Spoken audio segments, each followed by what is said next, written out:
Greetings and welcome to Ask Dr. Danett, where I answer one woman's health question from an Eastern medicine perspective. Today's question is, why do I feel like I'm doing all the right things, but my body still feels off? Well, this is such a common question. I hear it from women in perimenopause, menopause, postmenopause, and beyond. And what I want to say first is this. If you are in midlife, you are living a different physiological phase than when you were in your 20s or 30s. It is not the same terrain. I often tell my patients, once we're in our 40s and up, we often have to do so much more for less. And not because something is wrong, but because the body is functioning from a different baseline now. The systems that buffered stress more easily before shift. Recovery changes, sleep changes, inflammation thresholds change, muscle mass changes, and the body keeps excellent records. It accounts for sleep, hormonal shifts, emotional load, hydration, life. So even when you're doing, quote, all the right things, your body is responding to the full picture, not just your current habits. Now, first things first, if something feels alarming, new, intense, or concerning, it is always important to see your Western medical provider and rule out anything serious.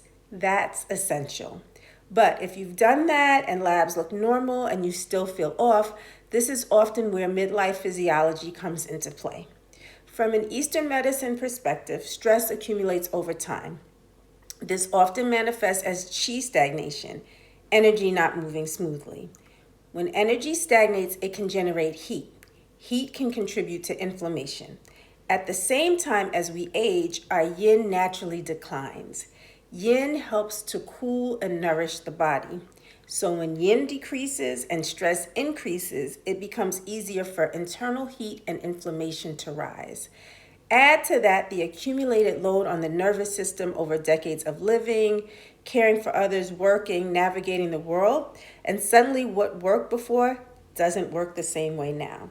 Not because you're failing, not because you're doing it wrong, but because this stage of life requires a different kind of support. I've seen this even in women who have always felt strong and vibrant. One patient of mine used to literally roll out of bed with endless energy in her younger years. As she got older, she still had energy and felt good, but she felt different. And that difference can feel unsettling. But different does not mean broken. It means the strategy needs to evolve. Midlife is not decline. It is a phase that asks for more intentional structure, more rhythm, and more thoughtful support. So if your body feels off, give yourself grace, rule out anything concerning, and then recognize that this season of life requires care that matches where you are now. If you have a question you'd like answered in an upcoming episode of Ask Dr. Danett, please click the link in the description below. Take good care, and until next time, love being a woman.